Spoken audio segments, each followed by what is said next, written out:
What is up? We are back. We are hot. This is Motor Racing Podcast. Whoa, man, Don! It feels like it's just been forever, doesn't it? It's been a minute, man. What do we got? What do you got for me today? Well, breaking news from Martinsville Speedway: IMSA is going short track racing in October with the Virginia. It's for racing lovers 300 weekend. It's the modified 200 and the Mazda MX-5 Cup 100 on the oval at Martinsville Speedway to be the first time that sports cars are racing the oval at Martinsville Speedway. They made that announcement earlier today. What you think about that? Sports cars on an oval. I think it's great. I think it's great for classes and different racing organizations to try out new venues and new opportunities wherever they present themselves. I know the fans of Martinsville in that area will really enjoy a new series coming through. I don't know that they'll put up the crowd that some of these NASCAR events do, but it's still really awesome to see them trying something new, and I look forward to seeing how it turns out. Oh yeah, absolutely. And this weekend is the return of IROC at Lime Rock Speedway with the Trans Am All Star Race featuring Haley Deegan and Ken Schrader as teammates. What you think about that? I think that's really good for Haley. I know she's been lacking as far as having some sort of mentor and somebody to kind of shadow around a little bit. So having somebody like Kenny Schrader to look up to in this event will be really good for her. Oh yeah, and you guys got guys like Ryan Newman, Bobby Labonte, just to name a few, are racing in that Trans Am race at Lime Rock. And when it comes to IROC, of course, it wouldn't be IROC without Mark Martin. So Mark Martin's joining them too, huh? Yep, so Mark Martin is joining the IROC race. I don't know if the IROC race is going to be televised or not. They're trying to get a deal. I guess Ray Evernham is trying to get a deal with Fox Sports. Okay. To air the IROC race on FS1, while the Trans Am All-Star race is being shown on MAV TV. I don't think I have that, but it will be on the YouTube channel. Okay. On Saturday at 12:30 in the afternoon. Right on. Look forward to that. Like I said, with Haley and her recent news with AM Racing, this will be good for her to kind of get her feet back under her a little bit and kind of get some momentum. And it never hurts to have more track time, of course. No, it doesn't. And then she's also been doing some dirt racing with her sprint car. So yeah, I saw the Monster Energy sprint car. Is that what she's running still? Yeah. Hold on. If I remember correctly. No.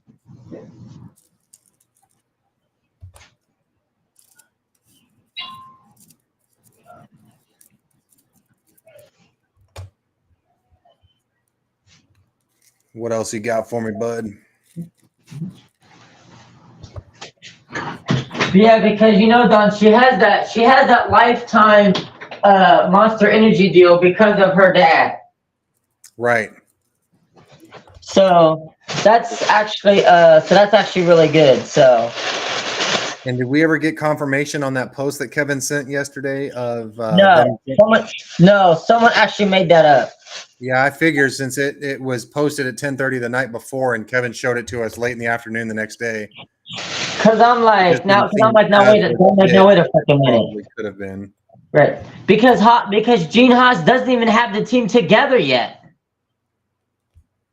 Right. So it just seems sketchy. So I'm kind of glad we got that figured out because that was very random of a thing to be shared.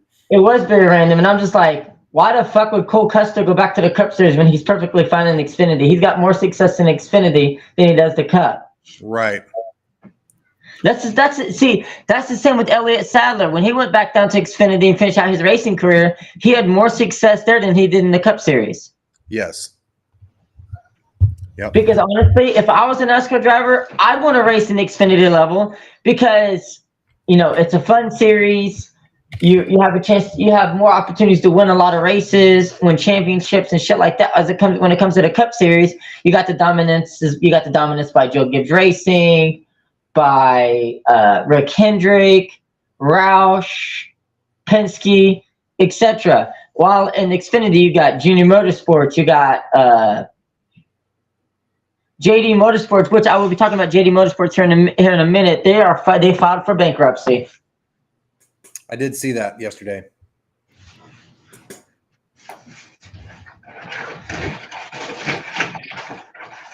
So it's like, are we expecting anyone to pick up all their cars in their racing facility and everything?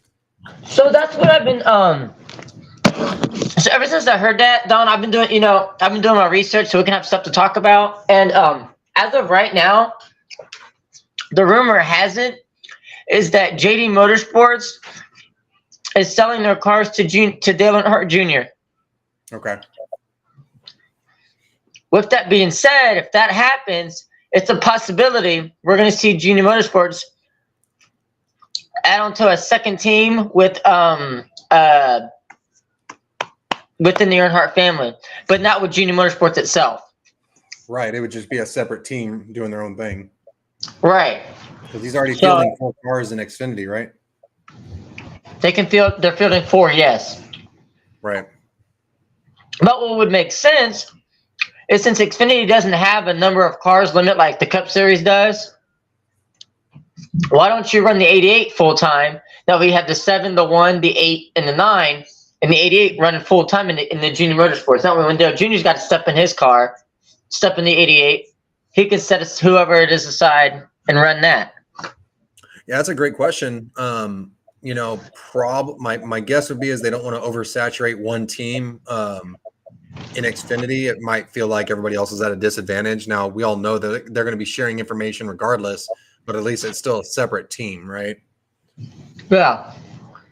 Or they say, what if Gene Haas goes back to Chevrolet and is actually the one who's purchasing JD Motorsports? Right. That? Hang on one second, bud. I'll be right back. Yep. But Junior Motorsports, as soon as I can get it pulled up, guys, JD Motorsports filed for bankruptcy. That team fielded the likes of Ross Chastain,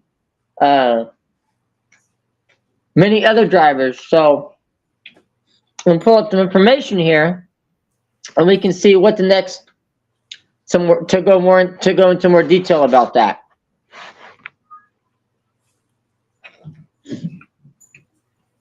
And then we'll go over some IndyCar news and Formula One news, NASCAR news, and I got a fun new segment. I got a fun new thing going on with the show that's going to make things a wee bit more awesome. What was that last thing you said, bud? The details of the new and improved motor racing podcast. Hit me with it. So, following the Olympic break, we will be adding on a brand new theme, brand new logo, a brand new segment titled Let's Hear What Kevin and Don Has to Talk About. We will also have racing trivia, where each episode we will get a question of trivia from racing's past, from any series, and then we'll answer that question on the next episode. Plus, I want to do what's called the best of the best drivers bracket from each series. 5 drivers from each series, 2 wild cards from the sports car world, 2 wild cards from WEC, and 2 wild cards from IMSA. And by the end of the season, after the end of the Formula One season, we should have a final 4 drivers, and then we go based off their stats as to who should be the winner of the Motorsports Racing Podcast Driver Bracket Tournament. Okay. Right on. And then next year, starting with Daytona, we're going to have what is called Motor Racing Podcast Fantasy Team. Drivers from F1, IndyCar, NASCAR, any series in NASCAR, and a driver from the sports car world in a team of 4. You can pick your team, and at the end of the season, whoever has the most victories per team has a chance to get a gift from either whoever, get a gift from me, you, or whoever the winner is. That person will give that person a gift, whether it's a hat, T-shirt, die-cast, whatever. Nice. That sounds So, fun, man. oh yeah, lots of stuff plans coming up. So, and I'm going to do introduce. We're going to I'm going to look for another co-host, and that way, so we can improve from 3 to 4 to maybe 6 hosts at a time. So. Oh, okay, sweet. And I just got a message from Kevin saying he's trying to jump on. So Cool. Yeah, baby. Yeah. Why am I talking? Yeah. Yeah. Anyway, so I got me a so my DoorDash order finally came. I got Nice. Monster Energy low carb. You had what? Say it again. I got a Monster Energy low carb. Oh, nice. Yeah, I'm trying to cut back on all the sugars. Oh, okay. Yeah, Yeah. Cutting the sugar is the big one for me. Yeah. But I'm pulling up the information on JD Motorsports. Okay, and then we'll try and get Kevin hooked up here with us. All right. This is fun. I'm actually enjoying this. No interruptions, nothing like that. Yeah, your connection's really good today, bud. I figured out what it was the last time. Spectrum Wi-Fi was being updated, Oh, okay. and they didn't tell me. All right, let's see. JD Motorsports. All right. I'll even reach out to my friend John in regards to his truck series, see how that's going. What All did he have right. to say? So, huh? What did he have to say? So they are still getting things together. They want to at least try and get on the track before the end of the year. And he said he would let me know about possibly doing some social media work for him next year. Okay, good deal. I mean, he helped me start this show last year, or a couple years ago. He helped me start, him and his brother. Right. Because I reached out, I said, hey, I'm setting up, I was like, so here's how motor racing sports, while I'm looking this up, I'm going to give you guys a history lesson on how motorsports racing became a thing. So, January of 2021, one of my buddies, he's not a friend of mine anymore, we had a falling out, but he asked me, he said, hey, I'm starting up a new podcast. Would you like to be a guest on it? I said, absolutely. So we talked about nonstop NASCAR. And then it all started with my first ever interview, involving Bill Lester. Okay. What turned into an interview, what was supposed to be an interview, turned into two guys talking about racing. And I'm like, I love this. I like this. I did a segment on his show, on my friend's show, called Rev Racing, the history of NASCAR Drive for Diversity. And it mentioned people like Brianna Daniels, Regina Servant. I've interviewed her. LeVar Scott interviewed him. Cap Houston. All these guys that you see on the pit boxes on the track today. And Bill looked at me. Bill texted me. He said, buddy, let's do this. Let me talk to you about it. So what ended up being what was supposed to be an interview just turned into two guys talking for about 45 minutes about nothing but racing. Right. And then a few months later, June of 2021, I launched Motorsports Race Talk as Race Talk. And then it was still a work in progress. I had to change the name because it became controversial, because if you type in Race Talk on YouTube, you're thinking of races from other people. So I had to change that. So I changed it temporarily to iMotorsports Talk. That episode featured Ward Burton. That was one of my best episodes. Talking with Ward Burton, him hearing all of his stories. We still stay in contact, so I still talk to Ward every once in a while. Oh, nice. Good deal. So I'm gonna see if he'd be interested in being on the show with being on your side draft media one day. Awesome. I'll talk to him about that. And so then that came around. One of my first driver interview was Samantha Tan. A beautiful soul, lovely, lovely girl. I've been following her career ever since. And I'm trying to get her on the show so we can get Nathan on the show. Right? He would enjoy that. I know he So we enjoyed can get seeing Nathan her on here. race. I know Oh, he yeah. enjoyed seeing her race Oh at yeah, Coda. but with her busy schedule, because she is an ambassador for BMW, so she does have a lot of sponsorship opportunity, like obligations and stuff to do. So Right. she's working on that. But yes, I've enjoyed doing this. And then when the other show let me go, I felt like a piece of me broke, you know. Right. But then here comes, I'm like, you know what? Let me start my show back up. And then I bring Kevin aboard. Him and I do a few episodes. We're kicking it. We're like, okay. Pilot shows are out the way. Let's start in January. February hits. Boom. Daytona hits. Boom. Here comes Don. Boom. Here comes Chris. And now look where we're at. 35 episodes in the Spotify, and we're being listened to around the world. Yeah, it's pretty awesome, man. To know that we're reaching people from all walks of life, all over the world. Just listening to people who love talking about racing, talk about racing. Absolutely.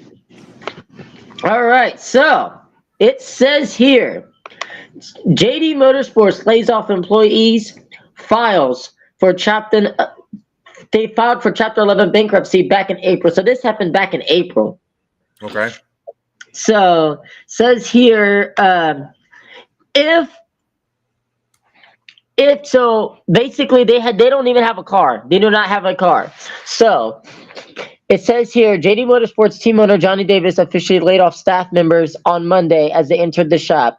One source has said that Davis claims that he intends to field a car for this weekend's NASCAR Xfinity Series event at Indianapolis Motor Speedway, but the source is unsure how after the moves that were made on Monday morning. If JD Motorsports does enter a car at Indianapolis this weekend, the team will most likely be a late entry, which would cause some issues with qualifying in practice.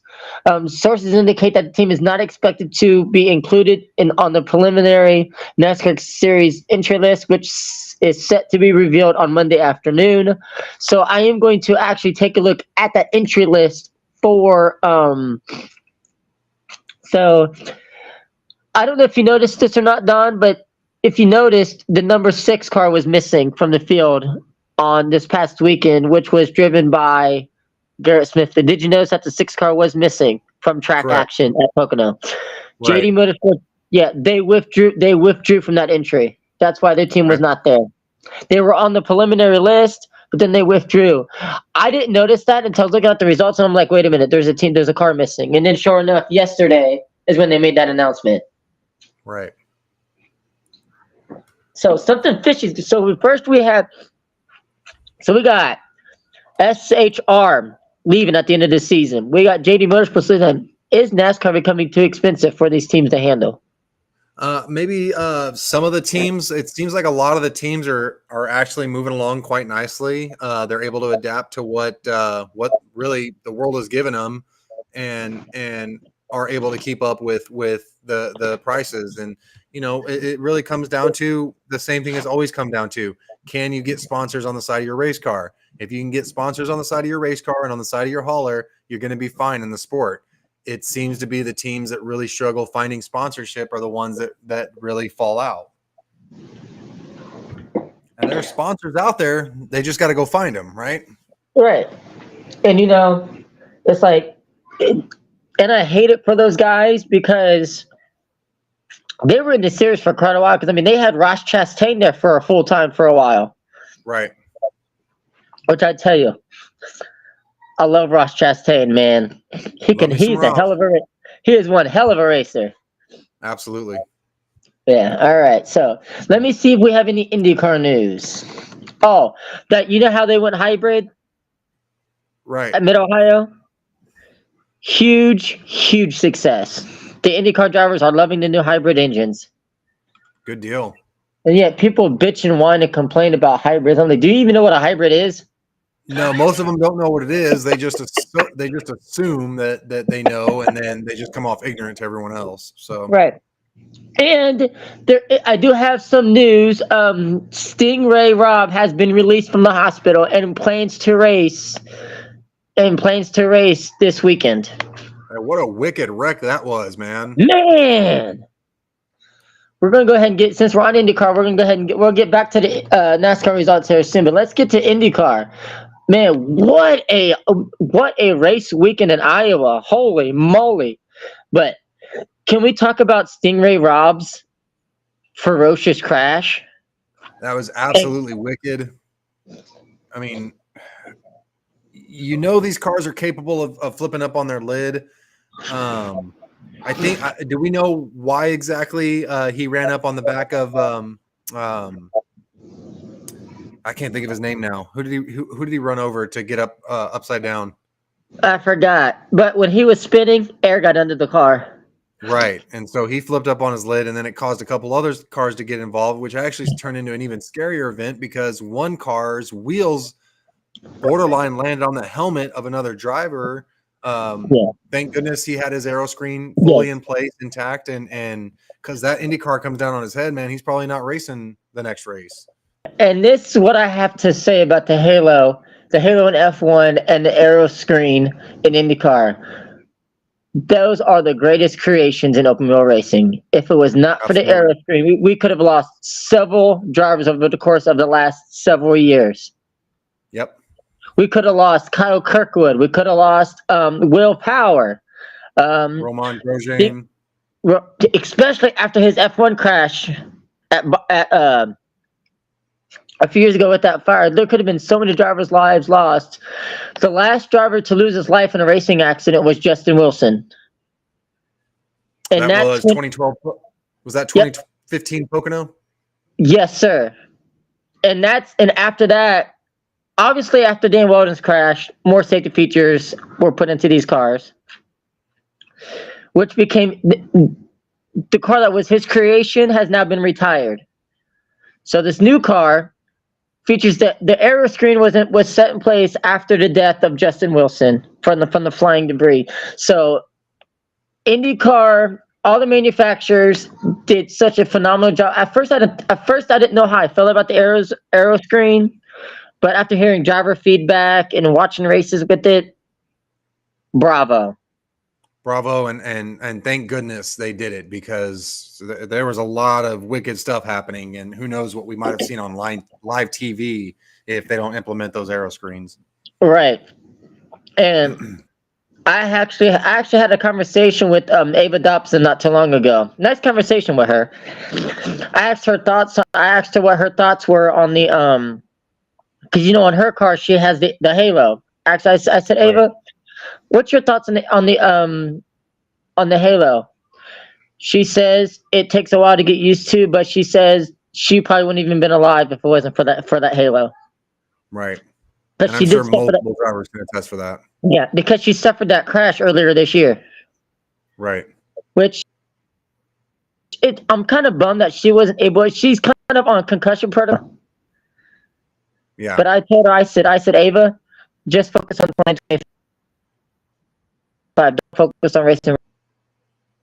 Yeah, get your head right. Get everything healthy. The season's already a wash, so go ahead and just get yourself right for next season. But it's nice that I built a friendship with some of these drivers, Right. Yeah, you build these relationships when you become a part of the organizations, and you don't want to see these people get hurt. It's not worth it, Right. Because if I would have went to Mid Ohio, which I had to work, I had stuff happen. It was all last minute, so I didn't have a chance to prepare for the show. Right. I was going to go hang out with her and her crew, interview the drivers from the team, go to the IndyCar side. And she wasn't going. I was like, well, that's a bum. Just heal up, get back at it. All right, so we had a double weekend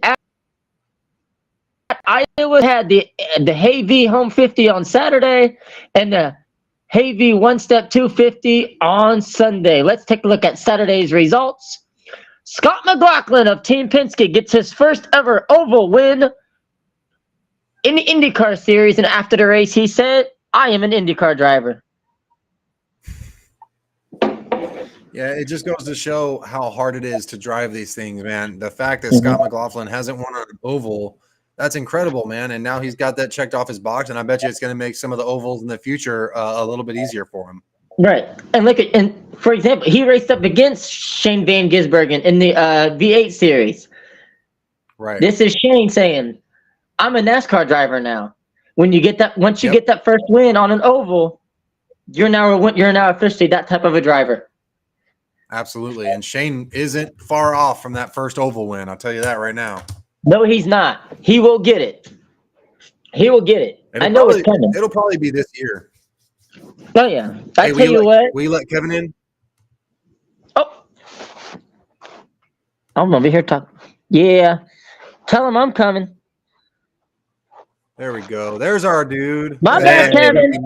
Hey, look who is back. Our boy Kevin is back. What's going on, Bubba? Not much. Got some personal stuff taken care of. Ready to get some race talking in, man. It's damn good to see you, man. Dude. I'm glad you're able to join us. Hey, we just talked about the we're gonna take a pause on IndyCars. How do you feel about the JD Motorsports bankruptcy? Man, I feel like a team like that going through a bankruptcy, it just shows you how much it really costs to run a race team, whether you're small town, whether you're, a small team owned or you're JGR, what have you. It just shows what kind of work and what kind of money goes into it and the sponsorship dollars.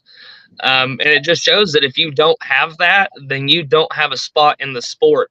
And I hate to see JD Motorsports go, but man, what do you do when you've got all your eggs in one basket and, somebody drops a rock in that basket and busts them all?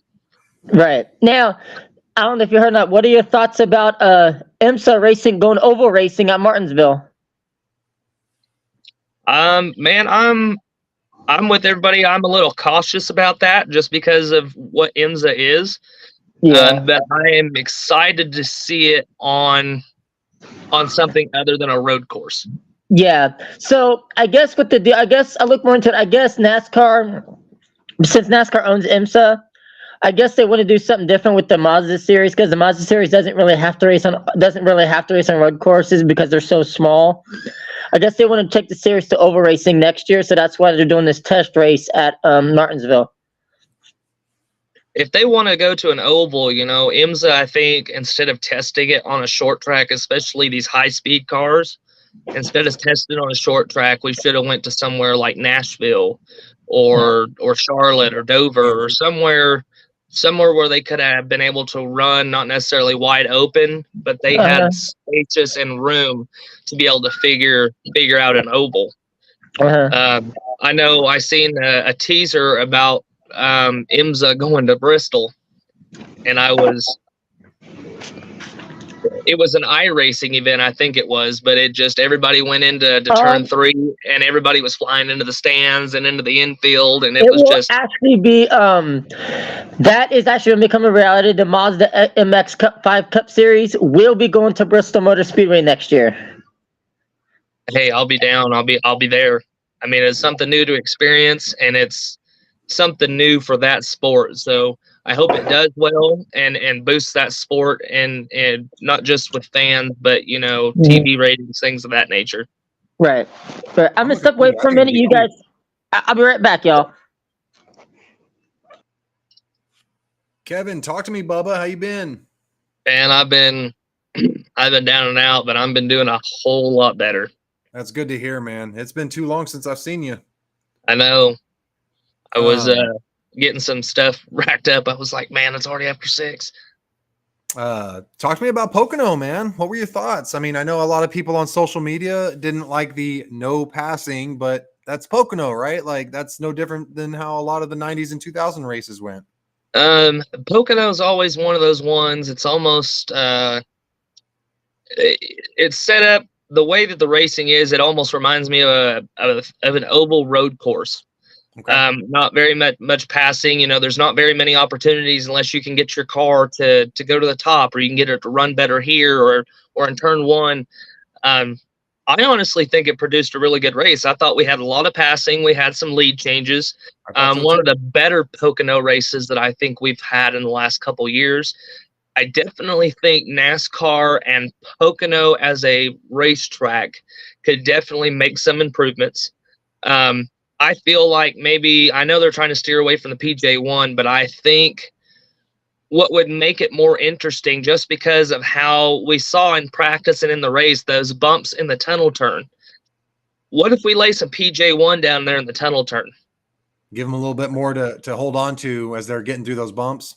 And get the runs right at going down Long Pond straightaway and right into 3, man. I feel like that would intensify it, and everybody wants that inside lane for the tunnel. But if they laid some PJ1 down, even in the first lane and a half, you would have another lane open up through the tunnel turn, because they'd be able to get the left side tires right there on the PJ1.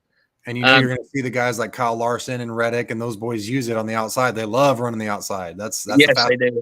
That can be the fastest way around the track a lot of times. So, but as far as Pocono, man, I'm excited. Ryan Blaney getting a win. I mean, it's got to be monumental for him coming back to be able to win at the place where he got his first That's incredible. Win. And the numbers are flipped on his car. That was kind of cool. Yeah. So, there was a lot of, I thought Ty Gibbs, Alex Bowman there, man. If it would have been for Denny Hamlin and the way that Blaney pulled away, Saturday and Sunday, I was close on those picks, man. I was at second place, but, congratulations to Ryan Blaney. Hendrick Motorsports had a hell of a day. They brought really fast race cars, which is no surprise. Man, and more troubles for Kyle Busch. We need to talk about Kyle Busch too. We gotta get the elephant out of here. I mean, so the demeanor that he's showing, I've actually been looking into and reading up on some things. I have a friend of mine who works for Fox Sports, and they are getting earfuls about Kyle leaving RCR and somebody buying him out of his contract this year.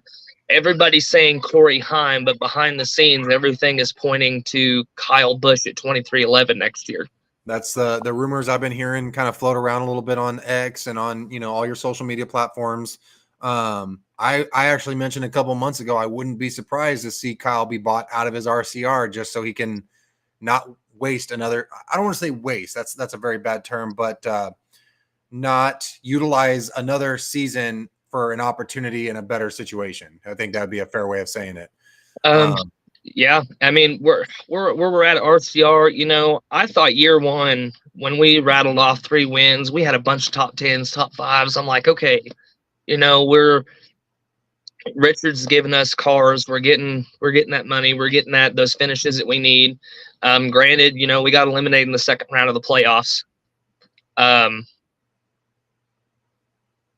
RCR, but come this second season, man, I thought it took an off season and a whole season. I thought Kyle had that RCR, I thought he had the shop turned around.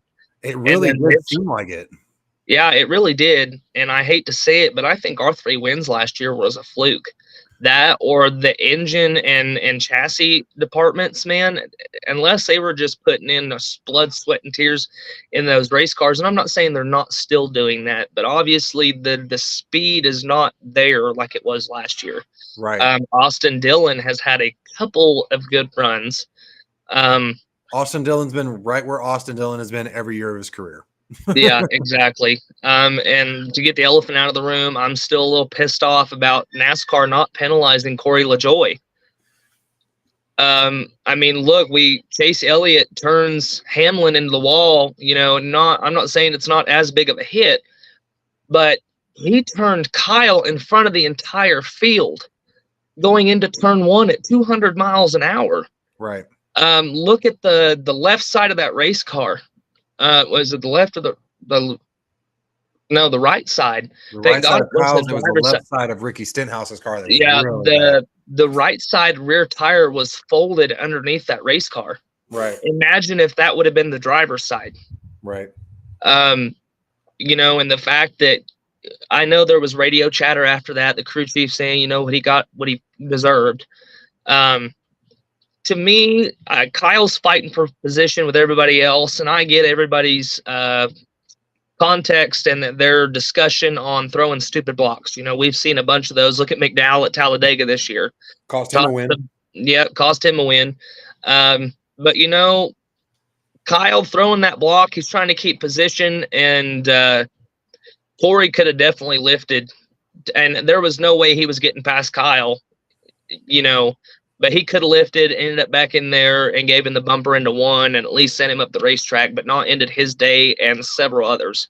Now, from Corey LaJoie's point of view, I'm not taking a side on this. I think NASCAR did an okay job of kind of keeping it 50-50, even though technically it was Corey LaJoie's fault that the field wrecked and Kyle Busch, you know, wrecked in front of the field.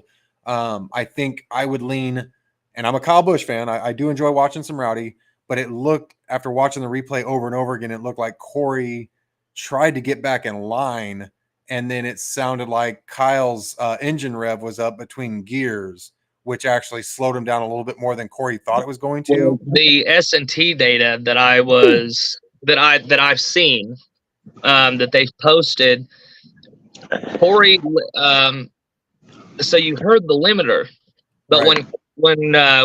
when Corey hit him and went to spin, he lifted the rear tires off the ground. Okay. So that's where I think why we heard the rev limiter, because obviously the tires come off the ground, they're going to go faster than what. Right. I still think there should have still been a penalty, because even if NASCAR looked at the footage and said, okay, we think this was an accident or a racing incident, you know, Denny Hamlin said the same thing on actions detrimental. Right. Even after the race, you know, he was like, he threw that second block. I got tired of it, so I spun his ass. Right. That right there should have admitted fault, plus the chatter that was already on the radio right after the incident. And there was already some worked up bad blood on that radio chatter, man. I don't know what was going on with Corey LaJoie's spotter and what he was so upset about. But to sit there and say that he deserves it, he asked for it, I don't understand where that came from. And I'm extra surprised that NASCAR didn't issue fines and suspensions because of it. I mean, that wreck could have easily really hurt somebody and kept them out of the car for another couple weeks, if not almost the rest of the season. Right. Yep. All right. Now that I'm back, you know, Kevin, you're looking like old boy from The Last of Us. I know. I need a haircut. I need a shave. You look good, man. It's good to see you, bro. All right. So the Hy-Vee Homefront 250, the doubleheader at Iowa for IndyCar. Scott McLaughlin, who is now a efficient IndyCar driver with his first win. Pato O'Ward is in second. Joseph Newgarden third. Scott Dixon fourth. Rinus VeeKay fifth. Santino Ferrucci sixth. Kyle Kirkwood seventh. Alexander Rossi finished eighth. Marcus Ericsson ninth. Marcus Armstrong 10th. Colton Herta 11th. Nolan Siegel 12th. Felix Rosenquist 13th. Kyphon Simpson 14th. Stingray Robb 15th. We'll get back to him shortly. Graham Rahal 16th. Catherine Legg, her IndyCar return 17th. Will Power 18th. Pietro Fittipaldi 18th. Ed Carpenter 20th. Linus Lundqvist 21st. Christian Lundgaard 22nd. Alex Palou 23rd. Roman Grosjean 24th. Again, if it wasn't for that halo, he wouldn't be alive today. Jack Harvey 25th. David Malukas in his IndyCar return, unfortunately, finished 26th. And Austin Campino finished 27th. Fuck off, Nat. Fuck off. All right. So that was Saturday's IndyCar race. Thoughts on Saturday's IndyCar race? What was that last thing you said, Jordan? What was your thoughts on Saturday's IndyCar race? Talk to me, Kevin. Man, I don't know where to start. That race was quite eventful. Thank God that old boy's okay. What Jordan was saying of that halo, man. Without that, we would have definitely. That was almost another Ryan Newman incident. Absolutely scary, especially when these cars, they're like the Cup cars. They've got that plate underneath, so for aerodynamics. So when those cars go up, man, that's they're soaring, they're flying. Yeah. He had a Ricky Bobby moment. Thank God he's okay. Scott and he McLaughlin. actually, Stingray Rob was actually released from the hospital yesterday, so he will be racing this weekend in Toronto. Man, and the fact that it says a lot about those drivers that those crashes don't scare them out of the race car. Exactly. All right, so let's go to Sunday. Will Power, Team Penske, baby. Finished it first. Alex Palou second. Scott McLaughlin third. Scott Dixon fourth. Colton Herta fifth. Both Saturday and Sunday, Scott Dixon finished in the same position. Pato Onward sixth. Joseph Newgarden finished seventh. Graham Rahal had a top 10 on Sunday, finishing 8th. Rinus VeeKay 9th. Roman Grosjean had finished 10th. Santino Ferrucci finished 11th. Still don't like that guy. Linus Lundqvist 12th. David Malukas had finished 13th despite his 26th finish on Saturday. Nolan Siegel 14th. Alexander Rossi 15th. Kyle Kirkwood, who was hospitalized following his crash on the last lap, he has since then been released. He also could have lost his life as well if it wasn't for the aero screen. Christian Lundgaard 17th. Kyphin Simpson 18th. Marcus Armstrong 19th.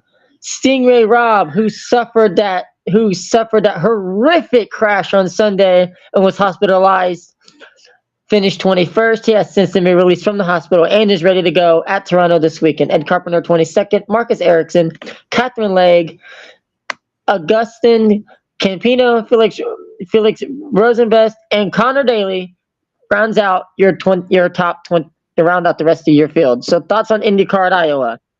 Yay or nay? Man, IndyCar Iowa is always great. Always. That is the one oval that I think I really enjoy watching IndyCar at. Besides just Indy. because it's. I mean, go ahead. I mean, I enjoy road course racing, but I actually prefer the Indy cars on ovals sometimes just because of the speeds they can get. Thank you. I agree. Thing. I know they can't do it every weekend, but man, I wouldn't mind seeing like an every other weekend where it's road course and then 2 weeks later it's an oval and then 2 weeks later it's a road course. Like I would love to see something like that. Well, before COVID hit, IndyCar was going back to Richmond. Roger Penske had signed a contract with Richmond Raceway to bring IndyCar back to Richmond, but COVID hit and shut those plans down. They're also looking to bring IndyCar will be back at Milwaukee Mile later this year, which is great. They're looking at bringing back Dover on the IndyCar schedule as well. So they want to bring back some old tracks that they don't race at anymore. Homestead, Miami, may possibly a road course test race, exhibition race at Daytona. But IndyCar has a big future ahead of them when it comes to new tracks and oval racing. Are they putting Indy cars on the 2.5 mile oval? No, they're going to do the road course. Okay, I was like, they're going to freaking send rocket ships flying into the crowd if they do that. Speaking of IndyCar ovals, man, I'm excited to see IndyCar's finale will not be on the streets of Nashville this year, but will be at Nashville Super Speedway. Yep. I'm excited about that oval race. That's awesome. Kevin, I'm excited to see Joseph Newgarden in victory lane. Are you going to that race? We're going to try. And if we do, I'm definitely going to let you all know so I can see about getting some media passes. Don't worry about that. I'm already working on it for you. Oh, hey, cool. Hey, both of y'all work on it just in case. Yeah, because look, we got approved from Mid-Ohio. I didn't get a chance to go, but I'm working on for you two. I'm working on media for you guys for Bristol in September. I haven't heard anything back yet. I probably won't hear anything back until like maybe 2 weeks before the event, but I'll let you guys know. Definitely Indy 500 next year is on our list for the three of us to go to Indy next year. Right. Hey, I'm excited about it, man. That's going to be a good one. Hell yeah. And Yep, who there knows? it I is. might just buy me a flying ticket as soon as the Indy's over. Go ahead and fly to Charlotte for the 600. Right. Might as well just knock them both out. Yeah. I mean, why not, right? So yeah, so right here, so let's get to. So I'm on IMSA, so now since we got a whole lot of fucking time to kill. Let's talk about IMSA at Martinsville coming. Let's see. So today it was and then we'll get to IMSA's results from Canada. The fuck are y'all doing in there? Jesus. So Whelen Mazda MX-5 Cup to race at Martinsville Speedway in October. Race will be a part of a doubleheader event featuring the NASCAR Whelen Modified Tour Championship finale. Martinsville Speedway and the Whelen Mazda MX Cup presented by Michelin today announced that the Spec Series will hold an exhibition race as part of the 2024 NASCAR Whelen Modified Tour season finale event on Saturday, October 26th. Like I said, test race to see how oval racing goes for these cars. The event will be a 300-lap double header called the Virginia is for Racing Lovers 300, with the Mazda MX taking the track for 100 laps and the modified series taking 200 laps around the track. The Mazda race will award $15,000 to the race winner. Well, that's not much, but it's Nice. something. About to go That's enter my Dodge something. Avenger. No shit. The exhibition event will not count toward the MX Championship, which concludes October 11th at Michelin Raceway. So basically, they're doing what NASCAR kind of did with Japan, an after season exhibition race. This is what was said by IMSA and NASCAR. It's a great compliment to Mazda MX-5 Cup that NASCAR and IMSA leadership enjoy this series and wanted to expand its footprint, said Jonathan Applegate, senior manager of Mazda Motorsports. We've seen increased interest in this series from drivers with NASCAR aspirations who want to grow their skill set. Racing at Martinsville is a unique opportunity to capitalize on that, and we are really excited about this opportunity. So, hats off to NASCAR for putting this together. Yeah, well done. I honestly enjoy watching the Mazda series. I love watching the Mazda series because they are fun to watch. Absolutely. And I think it's important to get these series in some of the more recognizable named tracks so that people are like, oh, this series exists. Let's see what they're actually about. And so putting them at a place like Martinsville, a historical track, is really good for them. Yeah. And get this. Racers, not just MX-5 or IMSA drivers, which means NASCAR drivers going to all race for the MX-5 at the season. What was that last thing you said, Jordan? It's open to all drivers. Hell, maybe we should. Hey, he'd do it too if he could get up there. I know, right? But so what are your thoughts? So what you guys think about NASCAR giving the fans what they want? As far as what? The Mazda series on an oval. Go ahead, Kevin. I mean, I'm really interested in seeing what these guys can do on an oval. You know, these little cars, man, they be huffing, they be getting it on these road courses. Yep. So, you know, I'm excited to see Martinsville, one of those ones that, you know, when somebody says Martinsville, you automatically think NASCAR, beat and banging, wrecked race cars. So I hope these guys are prepared to be door to door and bumper to bumper. And they better be wearing their neck braces so they're not doing this the whole damn. Right. And then also remember, these guys got to get used to how much these tracks will chew up your tires if you run in through these hairpins too fast. I know the cars Right. are capable of doing it. I don't know that their tire setups are going to like it too much. So that'll be really interesting to see how their tire wear plays out in the middle of this race. Well, True. suspension as well. Suspension as True, well, true. man. You got to think these hairpin turns at Martinsville. They're taking these road course turns, at 45, 50, 60 miles an hour. But Martinsville, you can't slow down that hard and then get in the gas going there. You got to continuously carry that speed to the corner. So Right. those sway bars and the suspensions on those Mazdas, man, they're going to be asking a lot of those cars that weekend. Oh yeah. Virtually cars. They're fun. They are fun. All right, let's see if the results are up yet. All right, so we had Michelin. No, that's not it. The fuck? Okay. It was the Mazda series that was in Canadian Tire, not the main WeatherTech series. Okay. Let me go back. I'm jumping the gun. Okay, here we go. You see, you have all these racing series and you get confused.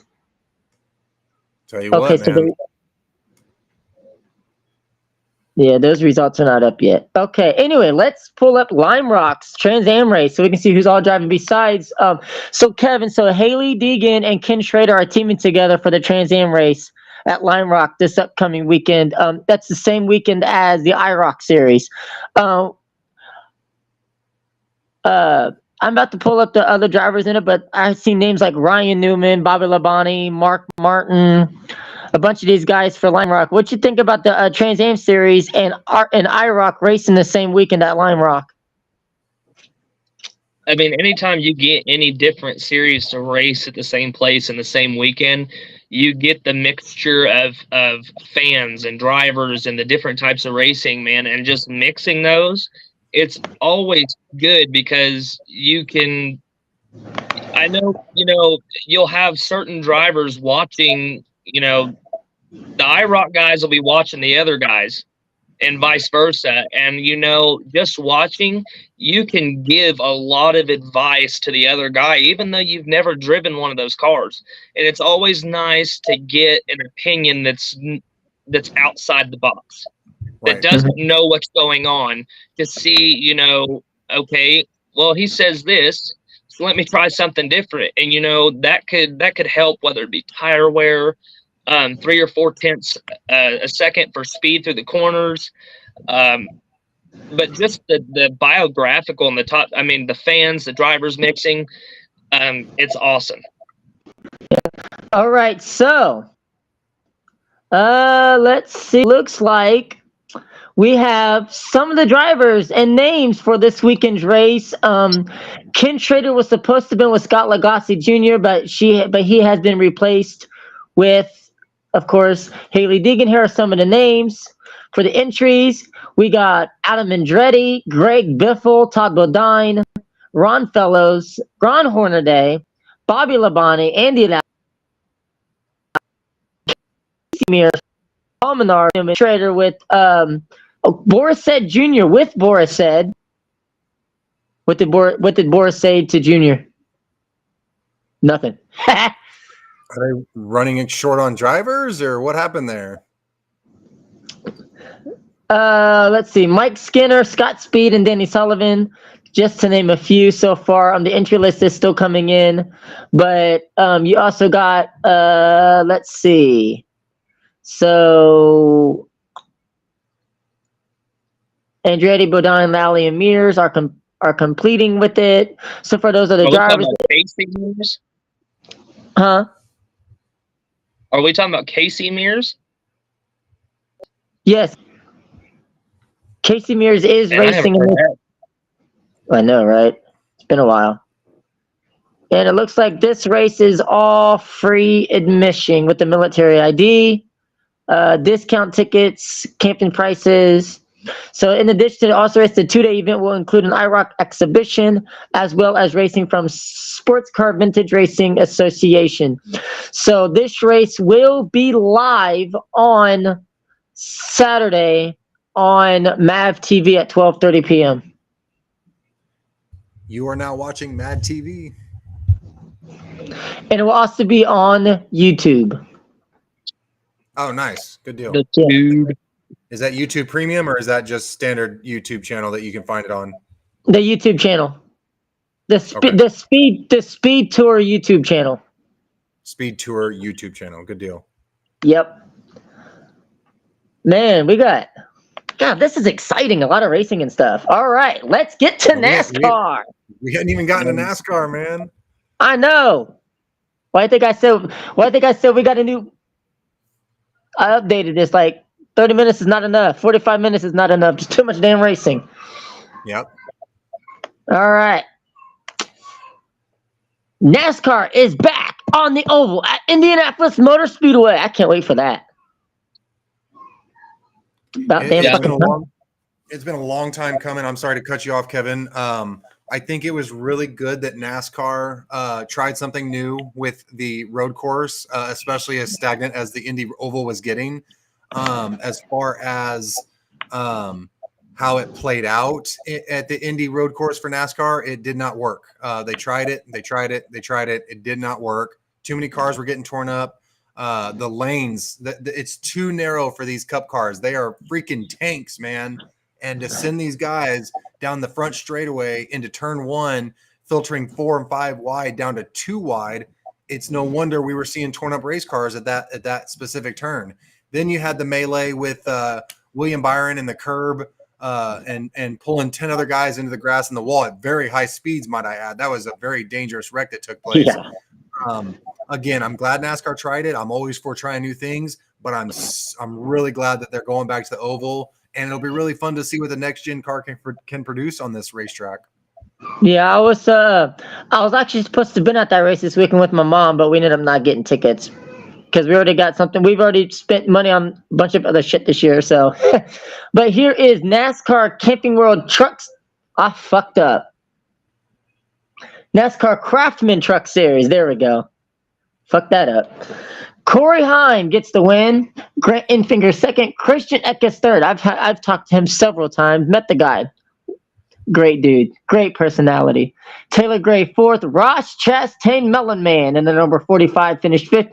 Chase Purdy sixth. Stuart Friesian seventh. Matt Crafton eighth. Dean Thompson ninth. Raja Karuth 10th. Matt Mills 11th. Brett Holmes 12th. Nicholas Sanchez 13th. Tyler Akram 14th. Connor Mozak 15th. Daniel Dye 16th. Bailey Curry 17th. Ben Rose 18th. Tanner Gray 19th. Zane Smith 20th. Jake Garcia 21st. Luke Finhaas 22nd. Timmy Hill 23rd. Mason Massey 24th. Ty Dillon 25th. Chris Wright 26th. What the fuck? I didn't even realize Chris Wright was racing in the truck. Okay. And Ty Dillon will be racing in the Cup Series at Indy in the 33 car. It's all black car, but I don't remember the sponsor. Don't nobody care about him. I'm just kidding. Hey, he's racing Cup and I'm not. I care. So when it comes to Chris Wright, I've actually interviewed the guy on the original Motorsports Race Talk. He's okay. Mason Mangio, it's a long story. I'll have to send you that interview. Mason Mangio 27th, Justin Escar. Who the hell are these people? 28th, Thad Moffitt in the new team and same number of the number 46. Faction 46 was actually sold this year. They debuted in Daytona and they sold the team last week. So therefore, Thad Moffitt is with a new team. Lane Riggs 30th.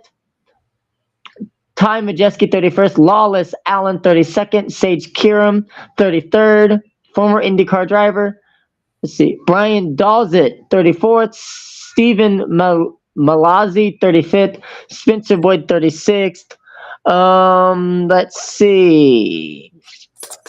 Corey Heim earned his series best 5th victory of the season in Friday evening's rain-interrupted CRC Breaklean 150 at Pocono Raceway. The 21-year-old driver swept both stages and led 55 of the 70 laps to add to his trophy total. Thoughts on the Pocono truck race? Let's just call it what it is. If Corey Heim wrecks in the championship 4, unless he wrecks, he's winning the championship. That kid is too good. He definitely needs to be in Xfinity next year. I don't know that he's quite ready for Cup, but as far as Truck Series is concerned, he's proved what he needs to prove, man. There's nothing left to prove right now. I mean, that's true. I think he is the championship favorite. Even at this point, we're not even in the playoffs yet.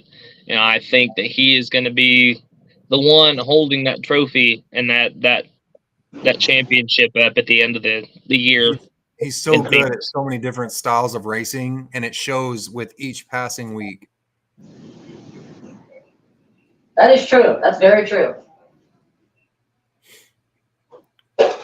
And I don't mean to put a damper on the Truck Series because they're exciting to watch every single weekend. But man, Corey Heim is on another level, and it's slightly above the rest of these guys in the Truck Series. He pulled out to a several second lead, man, and nobody had anything for that 11 truck. Nope. No. And that's been at a lot of tracks.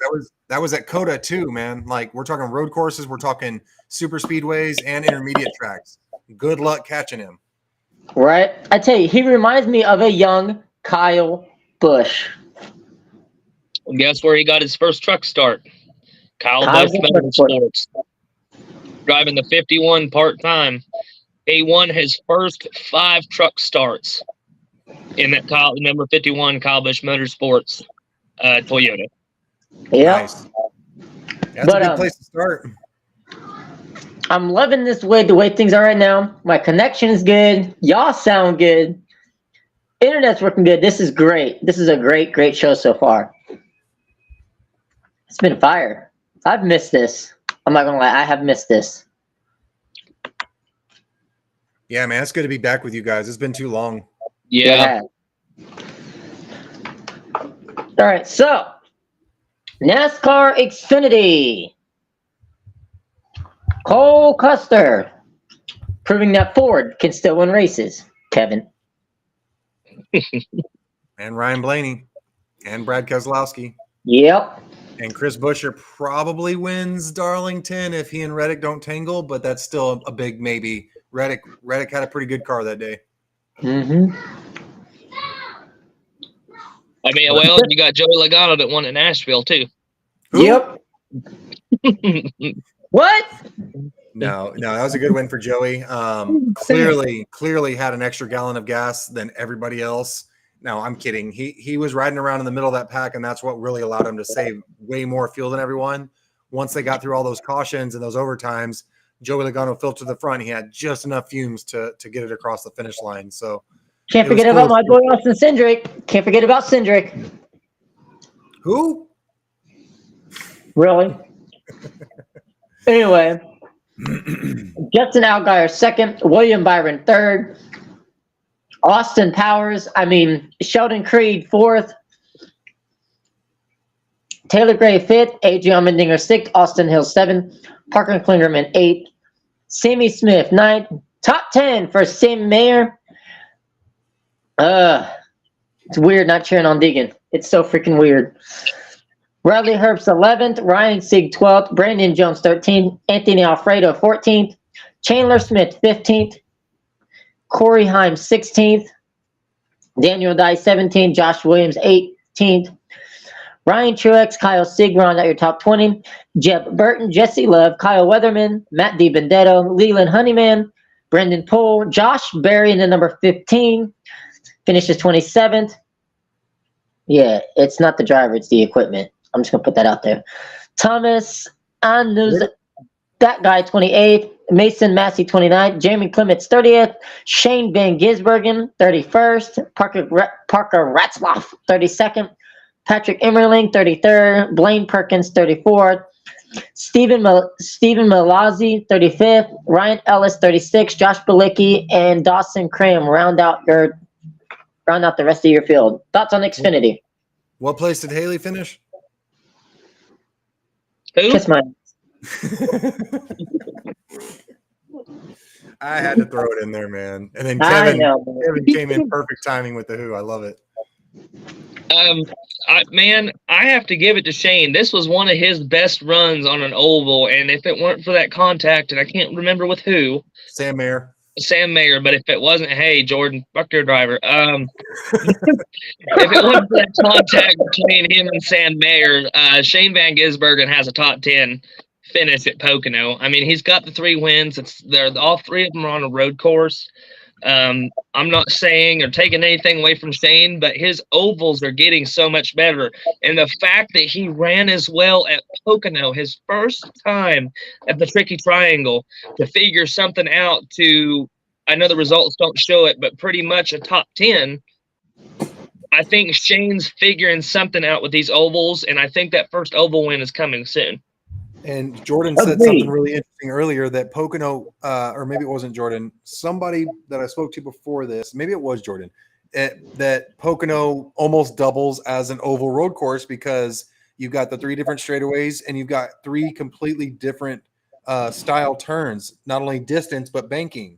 And so that plays right into Shane Van Gisbergen's wheelhouse as far as conquering a very difficult track. So it made sense why he was able to be up in the top 10 the way he was. It's a bummer that Sam took him out. Shane was a little less Shane-like in that post-race interview discussing it, even though he still had a smile and was still happy to be racing. He's still very grateful to be racing in the NASCAR series. But you could tell he had a little blood for Sam there for sure. Man, and Justin Allgaier, him and Cole Custer, man, nobody had anything for those 2 guys up front, especially that last run. Yep. I think Justin used up all his stuff trying to get by the 00. And if he doesn't, to be honest, he gets on the inside of Custer. Justin Allgaier absolutely wins that race. Right. But Custer, he's a great driver, a good wheelman. Knew exactly what he needed to do to keep that number 7 behind him. Exactly what he did, and proved that that him and Ford can still win races. Absolutely. One thing I love about Pocono Raceway is it's always a track that's going to be honest with the results. The cream of the crop is always going to rise to the top. There's never going to be a lucky winner at Pocono, unless it's a fuel strategy that fails, but rarely do we run into that. It's always the cream of the crop as far as the winner of that race. And Cole Custer definitely proved that. And Justin being in second place also.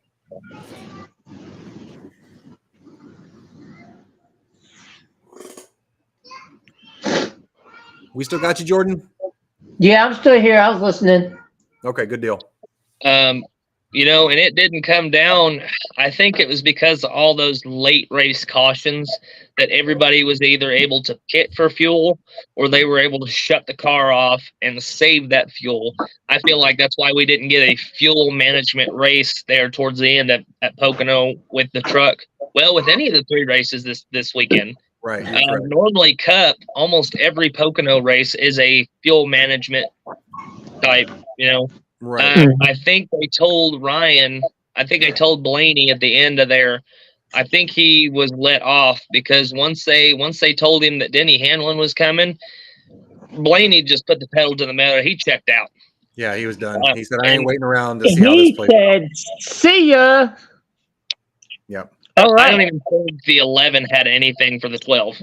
And that's really interesting, knowing that Denny, I would almost borderline say, is where he really embraced the villain role last year when he won Pocono and he got out of the car and everybody's booing and he just holds up 7 fingers for his 7th win at Pocono.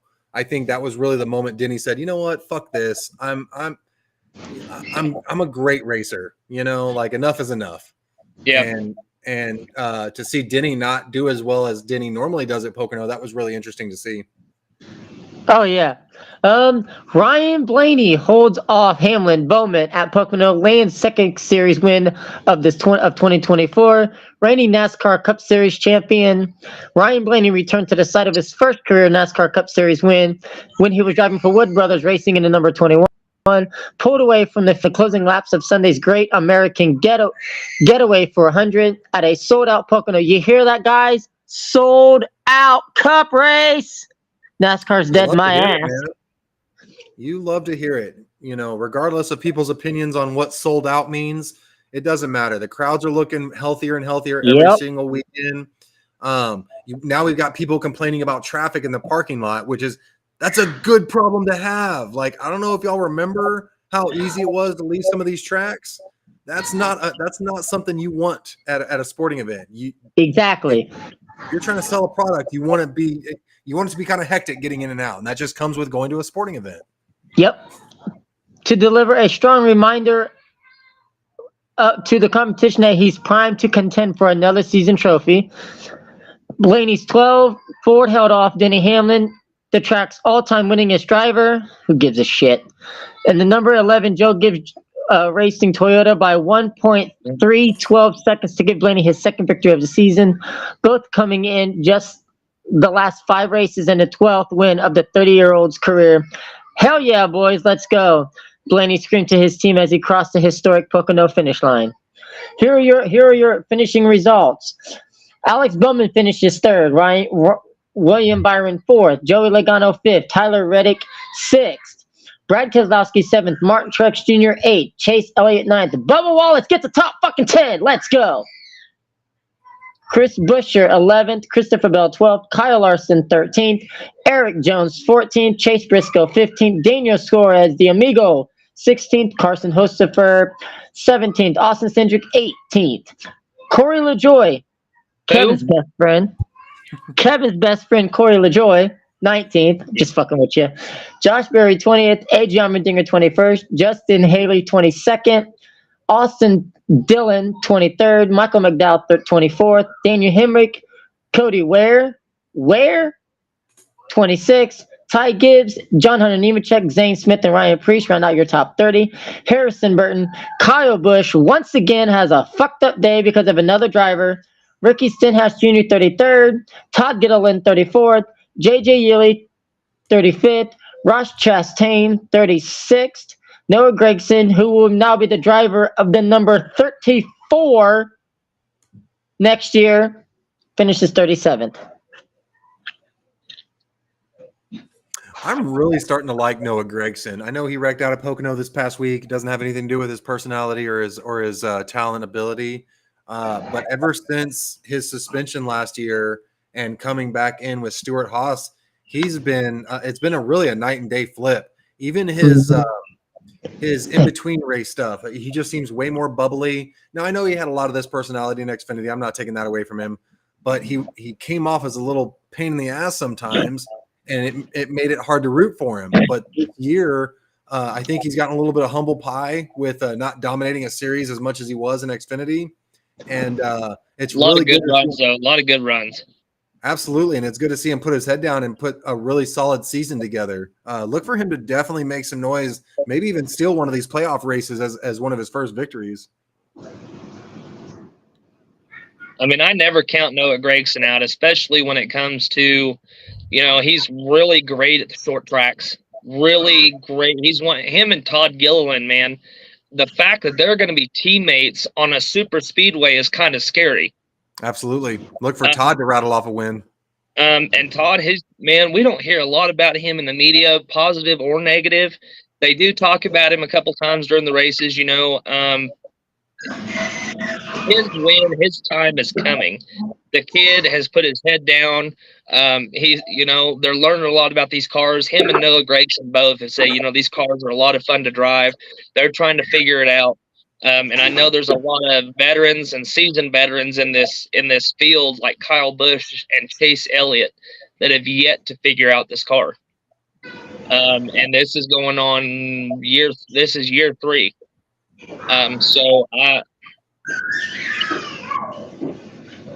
Would it be fair to say that the next gen car really did level out the playing field? Even if some guys are more talented, it's giving other drivers that have talent a chance to win some of these races. I mean, yeah, for sure. Because we're talking about Kyle Busch not getting finishes. When did we ever talk negatively about Kyle Busch when it comes to results or finishes? Never. Denver Toyota and JJ. Hell, last year he wasn't in the conversation of negative, no top 10s, no nothing. He was not as dominant, but still had a very, very good season last year. And still made the round of 12. Yeah, got eliminated in the second round. I mean, he still made the the playoffs. And this year has not gone so well for him. I think we definitely could have had a top 15 this past weekend if it wouldn't been for that dickhead Corey LaJoie. In the last 7 races, we've had 6 DNFs in the last 7 races, and it has all been because somebody else's stupidity. And I can only speak for Kyle. I'm sure he's pissed and frustrated. I mean, look at the interview he was doing when he came out of the care center. He was like, "You got anything to say?" Nope. I love his responses. That Corey LaJoie is going to be in the back of his mind come Indianapolis this week. Well, yeah, Corey even said on Stacking Pennies that he's going to have a couple extra mirrors in his car for when Kyle's behind him because he knows what's coming. And honestly, what'll really piss me off this week is if Kyle gives it right back to him and gets penalized or suspended for it. Well, what does that always take you back to the old cliche? It's always the second one that gets caught, right? Well, that, and I'm just like, to me, and I know I voiced it in the group chat, but to me, the fact that Chase Elliott got suspended, fined, docked points for the hooking of Hamlin at the Coke 600. I get that was a big hit, but Kyle also got hooked, spun in front of the entire field, got hit, and took out 7 other cars, yet there's nothing being done by NASCAR. And to me, that right there tells me that NASCAR has favoritism, and it shows the inconsistency of NASCAR. But why would NASCAR choose to favoritize Corey LaJoie over Kyle And not their Busch? golden boy, Chase Elliott. Kyle Busch we'll get to Chase Elliott because that bothers me that Bubba was fined and nothing happened with Chase and Daniel Suarez at Chicago. Yeah. They didn't even show replays of it. You had to go look for it on YouTube. But that's probably because Chase Elliott is their one of their favorites, right? Like, I don't like using the term golden boy, but it is Chase Elliott is NASCAR's John Cena. Right. He's the cash bringer, right? So yeah. That shouldn't be an excuse. I don't know, man. It's a very confusing thing. I think NASCAR just took it as we can get away with calling this a racing incident, and it's gonna piss off Kyle Busch fans, and it's not gonna affect anybody else. You know what I mean? And it's just one of those things that I know, and Kyle, being Kyle, he's not just gonna right hook somebody. He's gonna make it look like a racing incident. Right. But Corey's going to know that he had it coming. Unless you're Ron Hornaday at Texas. Yeah, that too. Hornaday had it coming. That was but that wasn't even Ron's fault. He just got a little tight, it looked like, as Chuck went up the track, and Kyle just happened to be the negative beneficiary of it. And I will say, I will agree with Jordan. We weren't talking about Noah. Never mind. No, if you look at Noah Gragson, the way he was driving an Xfinity reminded me of a same day and age Kyle Busch. The hot-headedness, the skill, the ability to drive, to translate what the car needs, what it's doing, what you need inside and outside of the race car, what's going on around you, aero, all that stuff. Noah has the Kyle Busch factor. The intangibles. Yeah, so, I mean, a lot of this talent is coming up. Then again, but you look at the guys that are succeeding in NASCAR, William Byron, Bubba Wallace, Alex Bowman, Noah Gragson, Tyler Reddick. I mean, all of these guys drove for Kyle Busch Motorsports. Yep. So it's not a surprise that these guys have come up and had a successful start to their careers. Correct. And to me, I don't feel like that Kyle, all that respect needs to go to Kyle, but I feel like another one of those things, because of the racing incident and the lack of respect in the garage, I feel like there's a lot of respect that Kyle has earned that he is yet to be given. Why do you think that is? I'm not particularly sure, because Todd Gilliland, we can talk about him. He drove for Kyle Busch Motorsports for 2 years.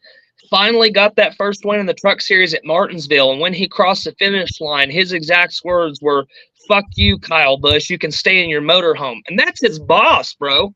His boss. But Would To it be fair to me- say that when there's smoke, there's usually fire? So there's no not reason that people are acting this way and reacting this way right now. And I get that, but if you look at on-track events, I don't feel like any of this has been because of a fault at Kyle. Okay.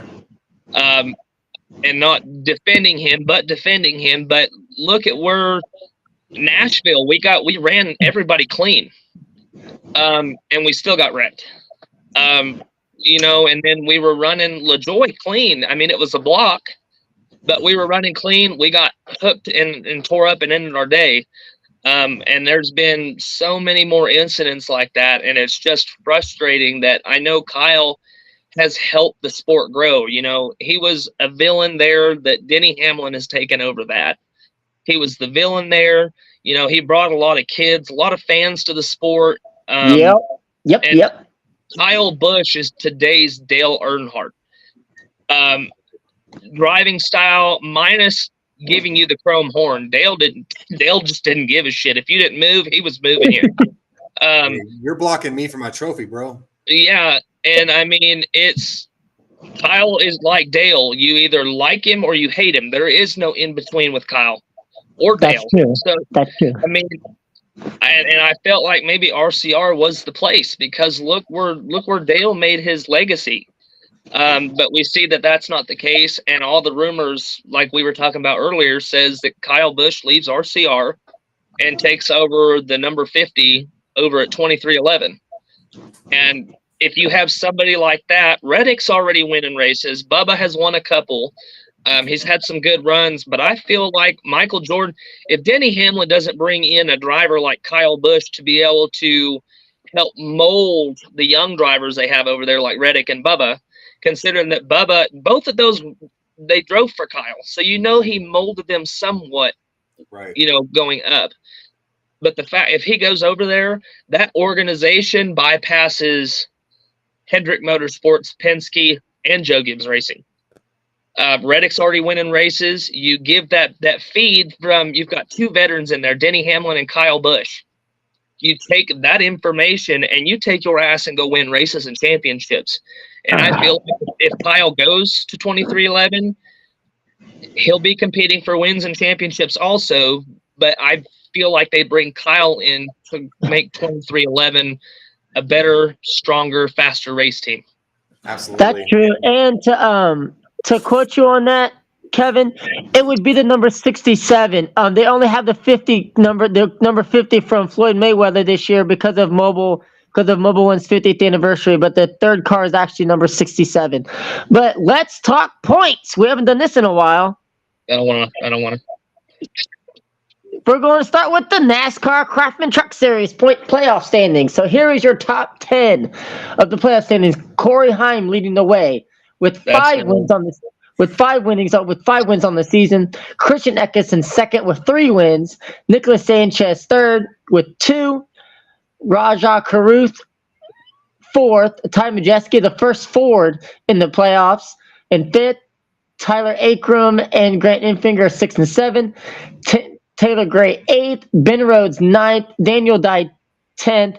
And on the outside looking in is Tanner Gray in the 15 and Stuart Friesen in the 52 down there in 12. So do you think this is the standings as it's heading into the playoffs at the end of the season? Or do we see somebody who's 11th on down making it in with the win? Like you guys got like Matt Crafton. The first 3 names you mentioned on that list and Ty Majeski, there's your championship 4. Correct. Okay. All right.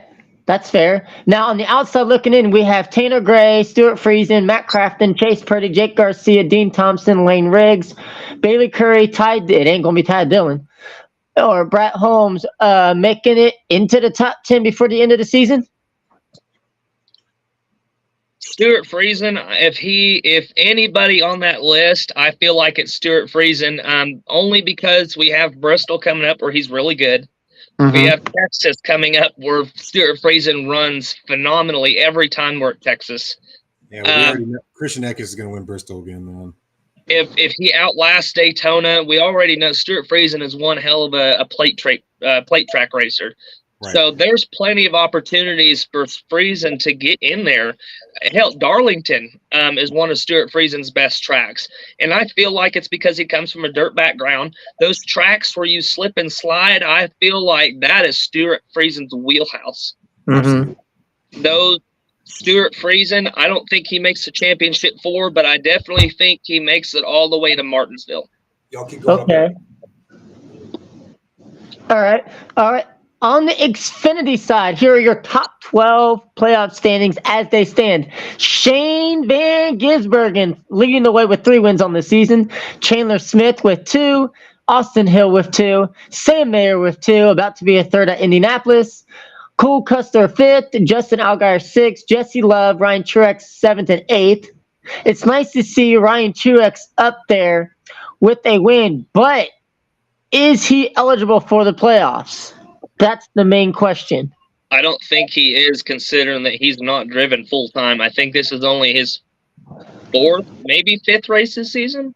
Okay. So with that being said, we'll take Ryan Truex out of there.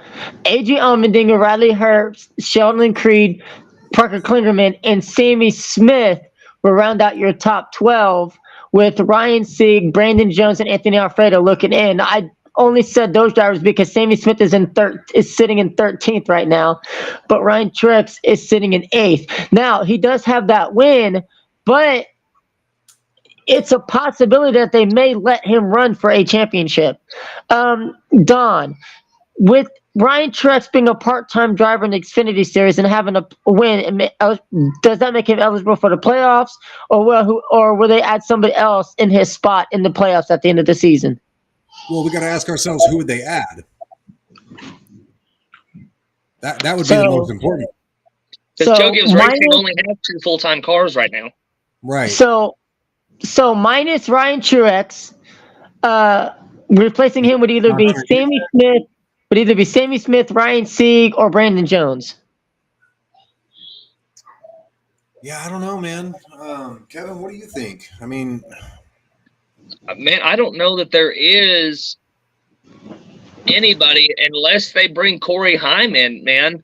Right? Like, it would have to be. I mean, he's already made a name for himself because this is his 2nd full-time season, if I'm not correct. Okay, so 2nd full-time. He's got 5 wins on the season already.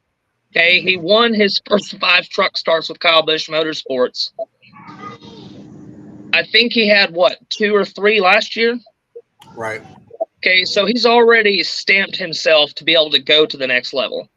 If you're JGR, you're dumb. I mean, look at the runs he's had with the 26 car this year in Xfinity. Yeah. I don't think Corey Heim goes to Cup. I think Corey Heim takes and goes to Joe Gibbs Racing and takes over a full-time Xfinity ride there. I mean, if you honestly, Chandler Smith is going to be one of the ones in the championship 4. JGR is going to have a car. Chandler Smith is going to be one of those. I believe it's going to be Chandler Smith, Jesse Love, and the 2 SHR cars. Okay, so I just backed out of the championship playoff picture. If we go to the regular season standings, this would be your top 12 playoff drivers: Custer, Allgaier, Smith, Hill, Allmendinger, Love, Herbst, Creed, Klingerman, Mayer, SVG, Sieg, with well, that doesn't make any fucking sense. Either way, Ryan Truex would not be in the play. You know what? Moving on. I just confused the fuck out of myself. Look, no matter what, everybody needs to tune into Xfinity too, because you just never know. You just never know with these guys. It always comes down, obviously, to that last race and who does well. And we haven't even reached the playoffs yet. We still got to figure out who's going to be in the playoffs. So. I mean, and look at, you always have to wait until Martinsville to see who's in the championship 4, because look at the train wreck of a race that Martinsville has been for the Xfinity Series for the last 3 or 4 years. Right. You had it last year where Andy Reid from RCR, the bonehead move that Sheldon Creed made with the 2, costing his teammate a win. There was that heat that he got and that altercation. You had the mess with Ty Gibbs and Brandon Jones. That teammate cost Brandon Jones a spot in the championship 4. How There's unbelievable was that? I mean, I hate to bring that back up and talk about it or elaborate on it, but what was going through Ty Gibbs's head to punt your teammate that you didn't need a win, that your teammate did need a win? To me, if I'm Ty Gibbs, my spotter, and he's got coach in his ear at some point. If I'm Ty Gibbs, yes, I want to say, okay, I got another win, and I believe that's the way it went down. Yes, I want another win, but I already have this, and this win. I would rather see another teammate in the play or in the championship 4, because even if I don't win the championship, that just gives my organization one more chance to bring in a championship. Right, you're taking. I feel like Ty Gibbs was just being completely irresponsible and self-centered and selfish at that point in time. It was very selfish. That's a good word for it. It was absolutely selfish. Yep. All right. And now we get to your championship 16 drivers on the Cup Series side. Here is how they stand currently with Bubba Wallace on the outside looking in. He is actually tied with Chastain, so interesting. So we have Larson, Hamlin, Byron, Bell, Blaney, Elliott, Reddick, Keselowski, Bowman, Logano, Suarez, Cindric, Truex, Gibbs, Buescher, and Chastain rounding out your top 16 with Bubba Wallace, Chase Briscoe, Kyle Busch, who is 102 points out. We're in a must-win situation. It's got to be a win by now. He would have to make up 25 points a race on Ross Chastain and hope Chase Briscoe and Bubba Wallace both do way worse than that, and hope that Ross doesn't do well. So that's just, it's a must-win. It's probably he would have to win 2 stages in every race except 1 or 2 going from here on out. Now, and then don't the speed forget that we have, that's not possible. Right. Now, don't forget, we do have Daytona coming up, the last race of the regular season.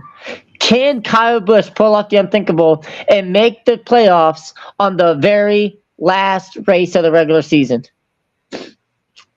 I mean, look at RCR's super speedway packages. When we go to these plate track races, RCR is always the 2 cars that you see up in the front of the pack. Even when Kyle wasn't with RCR, he was one of those guys that was always in the top 5, So I believe Kyle's got a chance. We won Talladega last year. We had a good finish this year at the Talladega race. Daytona 500, we finished 12th, right outside the top 10. We almost won Atlanta in that photo, that Pixar Cars photo finish, man.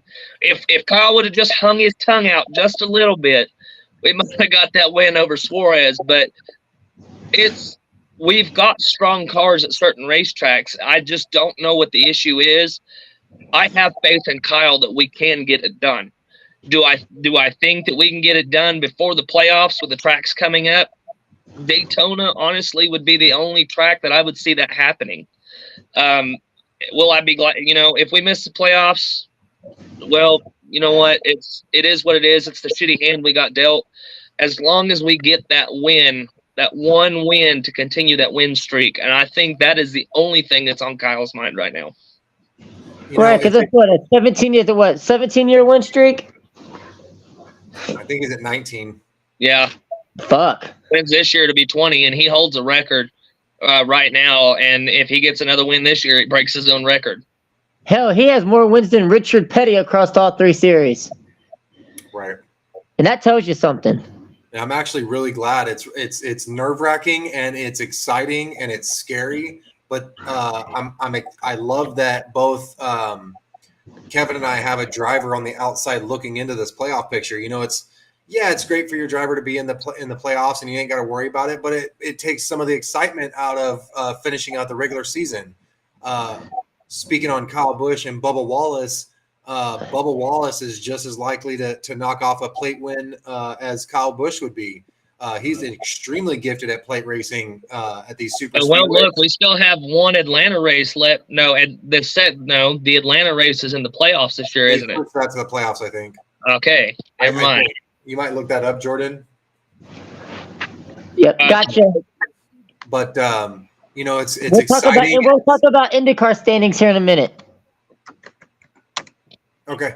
Let's see. It's exciting and it's scary and it's each Sunday you're sitting on the edge of your seat because you're like, is my favorite guy gonna make the playoffs this year?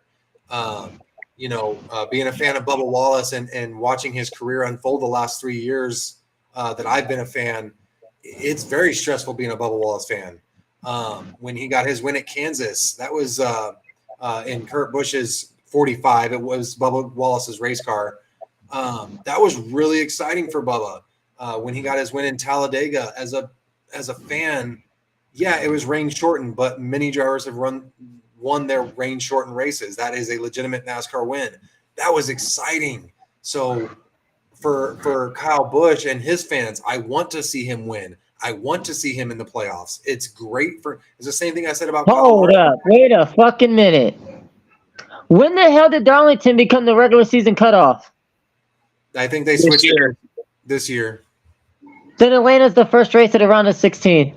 Mm-hmm. And the Watkins Glen is in the playoffs this year. Second race of the playoffs. Watkins Glen took Texas' spot. You have Atlanta, Watkins Glen, and then Bristol. Yep, and then you got Kansas, Talladega, Charlotte, Vegas, Homestead, Martinsville, and Phoenix. But your next races are Indianapolis, and then the NASCAR returns August 11th at Richmond, then Michigan, then Daytona, and then the final regular season finale at Darlington Raceway. So, Kevin, Don, with the Olympic break coming up, what the hell do we talk about for 2 weeks? USA. That works. That works. I mean, I myself will probably sit and watch the Olympics just because I'm that patriot that. I watch regardless. Yeah, I mean, I'm so patriotic. I piss red, white, and blue. My doctor thinks it's pancreatic cancer, and I told him to shut his Tommy Horn mouth. But no, I'm probably going to sit and watch it. And I feel like maybe there might be. It is just an idea for the 2 weeks that we are out of racing. We might go back and look at the wow moments and the what if moments of the season and see how we think, the races that we had through the playoffs that we already had a first date outside the playoffs. Mm-hmm. We compare those and see where we think everybody's going to be, kind of like a fantasy what if type thing. Kevin, that's not a bad idea because you also IndyCar will also be racing. F1 will still be racing. So instead of the NASCAR talk, we'll do like the NASCAR what if, and then maybe we can do a rundown of how Team USA is doing within those 2 weeks. Sounds good to me. So that's a great plan. And so let's get to IndyCar. So far this season, Scott McLaughlin has led the most laps all season long amongst other drivers, 405 laps. And he's sitting 5th in the championship standings. Alex Palou is 1st. Will Power is 2nd. Pato Ward is 3rd. Scott Dixon is 4th. I'm telling you, by the end of the season, your champion is going to be an 8-time champion, Scott Dixon. Yeah, that wouldn't be surprising at all. No, not at all. I mean, Scott Dixon is one of those guys that you could probably put up there. He's definitely first ballot Hall of Famer. There's most definitely. IndyCar doesn't even have a Hall of Fame, but still. Oh well, I mean, let's IndyCar because you do have a Motorsports Hall of Fame. They do, yes. So I feel Scott Dixon would definitely be in that because I would put him in the names of Michael Schumacher and Mario Andretti and those guys. Absolutely. And most definitely, he'll definitely be put into the Indianapolis Motor Speedway Hall of Fame. 100% first ballot. But his 2004 season, 2 race wins, 4th in the standings, 322 points, 6 top 5s, 8 top 10s. Let's take a look at his career overall. I said 8. He's got 6 championships, 58 race wins, the winningest IndyCar driver of all time. 6 championships, 1 Indy 500 win, 28 poles, 140 top threes, 209 top fives. If I had to go around and say who was the best IndyCar driver since I've been watching racing over the past 27 years, it's got to be Scott Dixon. Yeah, name me a better driver. You won't. You won't. Scott Dixon is the Mario Andretti and AJ Foyt of this era. No doubt about it. Hands down. Joseph Newgarden is absolutely would be the closest, but I still can't put him over Scott Dixon. No, not over. But Joseph Newgarden is well on his way to being one of those names with Dixon and Andretti and all those guys. Yeah, let's take a look at Newgarden since he's been in the series. All right, let's see. Let's take a look. So far this season, he's got 1 race win, and that was the Indianapolis 500. He's sitting 9th in the standings. He's got 1 pole award, 4 top 5s, 5 top 10s, 247 points. He could possibly be in contention at the end of the season come Nashville. Let's take a look at his career. 30 wins, 2 championships, 2 Indy 500 wins. He's led 4,044 laps in his entire career. He's got 209 career stars, 55 top 3s, 82 top 5s, 17 poles. He's well on his way right behind Scott Dixon.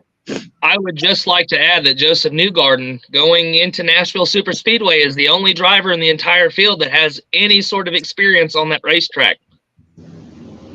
Give me one second. He used to run super late models and ran 2 or 3 of them when they had the big races 3 or 4 years ago. And he ran a couple of those races, so he has more track time at Nashville Super Speedway than anybody else in the field. Scott Dixon. So has Scott Dixon ran at Nashville? Yep. Okay, so those 2 guys right there are going to be the 2 guys that I say will be up front fighting for the win. And Helio Castroneves, but I don't think he's racing. He's not full-time this year. No, that's what I meant. Out of all the full-time drivers that are actually competing for points and championships, Joseph Newgarden and Scott Dixon, thank you for the correction, are the only 2 that are going to have that advantage because they know. I'm not sure. Did Scott Dixon race IndyCar on that surface? Champ car.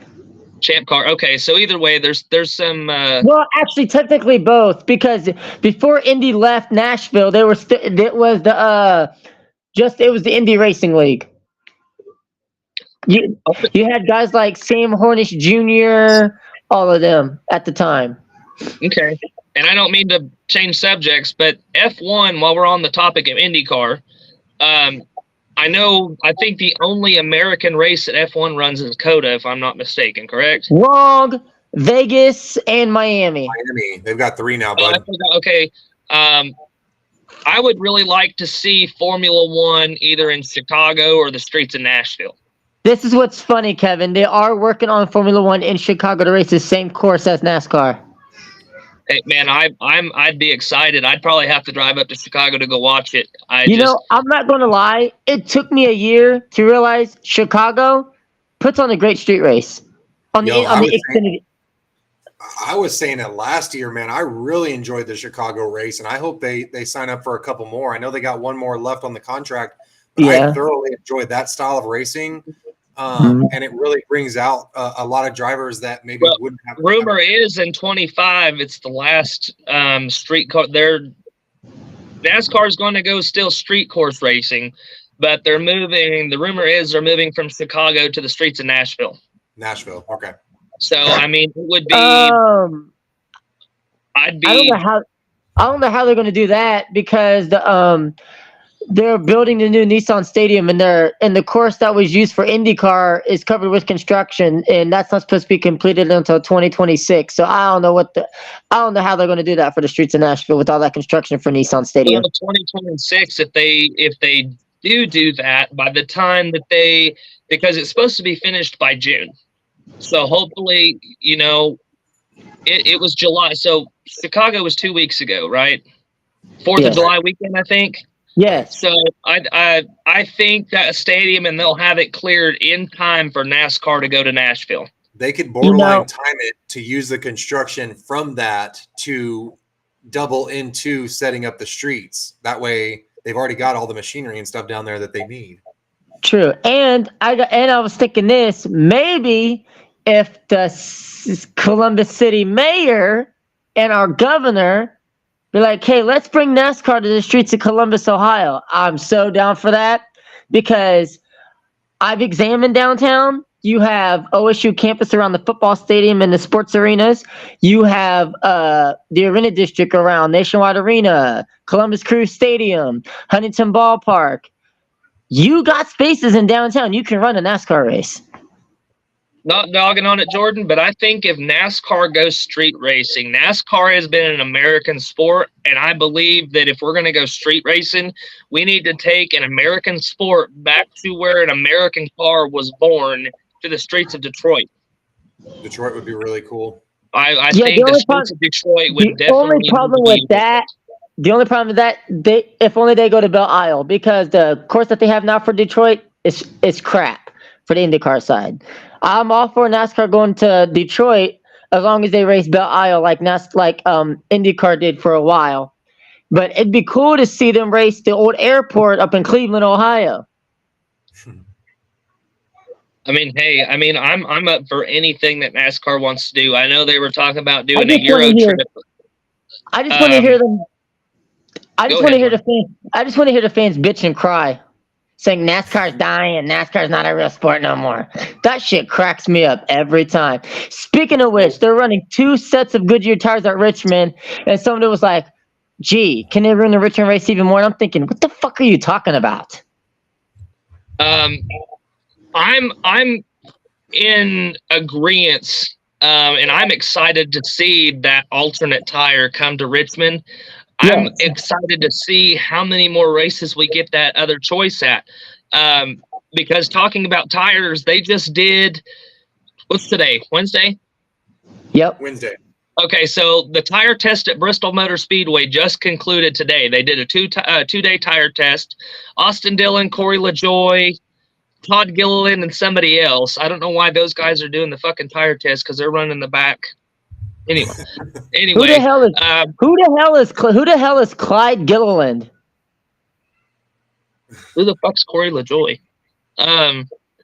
There was some dude named Haley Deegan at Xfinity. Yucky. I heard she had a penis. That's funny, y'all. But yeah, they did a tire test.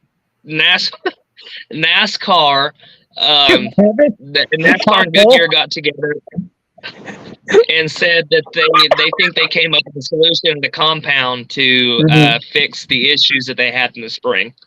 You know, that's smart. I wouldn't be surprised. I wouldn't be surprised if they honestly brought that alternate tire to Bristol. Yeah. So that's actually not a bad idea because Formula One has 3 tires. IndyCar has 2 tires, reds and blacks. And then if NASCAR has their 2 sets of tires, that's actually the history of motor. They have 3 if you include wet weather. That is true. So here are your remaining 6 races of the IndyCar Series season. It's hard to believe that the season's almost over for IndyCar. 6 to go in IndyCar. Toronto, Gateway, Portland, doubleheader at Milwaukee Mile in their return, and then the championship race, the Big Machine Music City Grand Prix at Nashville Super Speedway on September 15th at 3 p.m. live on NBC, Peacock, IndyCar Live, and SiriusXM. Oh, yeah. All those are going to be really good races. I mean, you got 6 left, and these guys are going to be huffing it and running as hard as they can, man, with their arms going jello and their tongues hanging out. And this fight for the championship this year, I feel is going to be really close, and it's going to be a good one. I feel like it's going to be one of the best that we've seen in the last 5 to 10 years. Yeah, and we're not even going to go into F1 because we already know who's leading the way on that, and that's Max Verstappen. So let's do our weekend predictions. Who do we got winning in Indy? Don, you start. Do we have all 3 series? Do we got Trucks, Xfinity, and Cup? Truck is at Lucas Oil. Lucas Oil. Okay. I think. Let me double check. Well, let's start with Xfinity while he checks that, Don. Yeah, Xfinity. Give me Sheldon, man. I'm gonna keep putting 20 on his name until he gets it, because the odds are only getting greater that he finally gets that first win. RCR proves that they've got fast race cars every single weekend, and it's got to work out for him at some point. So I'm gonna go ahead and go with Sheldon. The T Sport 200 from Lucas Oil Indianapolis Raceway Park is Friday, July 19th at 8:30 with the Craftsman Truck Series. So yes, the Truck Series is racing at IRP. What is that? Is that a mile long? I think so. Mile and a quarter. I think it's the same size as Nashville, if not just a hair smaller. If we're going it's a hair smaller, and the track is owned by NHRA. Okay, I'm going to go ahead and go with Christian. I don't like betting against Christian on short tracks, even though it is a bit bigger than what he's been winning on. But I think I'm going to go with the 19 truck Christian Eckes there for trucks. And what about the Cup? I'm going to let Kevin do his predictions and see if I can better figure out a Cup winner. Man, when it comes to trucks, and this one might surprise you, Jordan, the one that I'm fixing to go, but at Lucas Oil, man, I'm gonna have to go with that kid Ben Rhodes. Hey, I'm gonna have to go with Ben Rhodes. The last 2 races that they've had at this place, man, he has been super fast. He's always really good at this track. It's rough, it's edgy, it's really fucking bumpy.